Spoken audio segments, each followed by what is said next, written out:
Mga kalapatid, mag-update muna tayo. Ito yung pauwi natin ng 550 kilometers. Ayan, no? Durog hanggang ngayon. Siya yung pinakadurog sa lahat nung napauwi natin.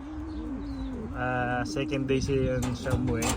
Kasi ito naman yung mga ano natin, yung mga nauna. Well, actually hindi naman nauna, pero siya lang yung talagang pinaka nahirapan.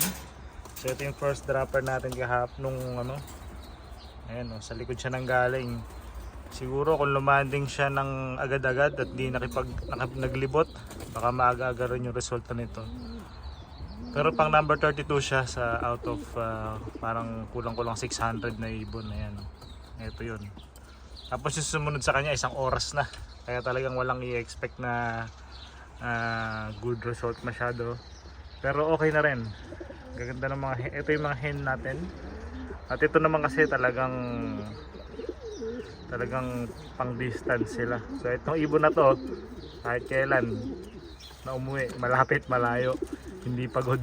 Ayan. So malaki expectation ko sa kanya para sa 1,200 kilometers. Pero bago sila dumating doon, sa 700 kilometers muna sila. Ayan. So ito yung mga ibon natin. Ito yung mga hen section. Tapos dun sa makak, ayan yung makak, gigil na. So pwede na yata silang ihagis ulit daw. Joke lang. Pero hindi pa natin sila hinahagis ulit para mapahinga sila ng todo. Para maka-recover. Ayan. So ngayon meron tayong 4 na cock. So ayan, no? Ito nga, kabado ako dito kasi kulang ng pakpak, pero okay naman siya. Kapag-clock naman natin. Sunod lang sila ng kapatid niya. Tapos yung sa kabilang side niya. Ayan. Pero siguro bawas na tayo ng isang hen. Kaya mangyayari sa atin sa team natin baka 2, 4, 6, ayan, 10 na lang sila. Unless maka-recover to hanggang sa national ng ano, 1 buwan pa naman yun. Pag naka-recover siya, ayan, pwede ulit siyang isama. So ayan mga kalapatids, kumpleto, walang nalagas.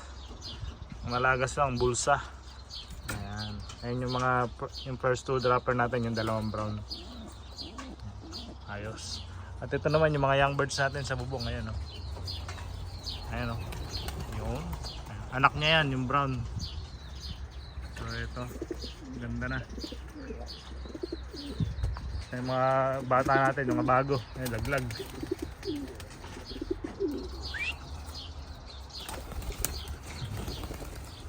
Sumasabay na. So papakainin ko na to para hindi sila magtatambay. Mahirap pag tumatambay sa labas eh. Yung bagong hango, yung kapatid niya sa ilalim nahulog. So tawagin na natin yan mamaya.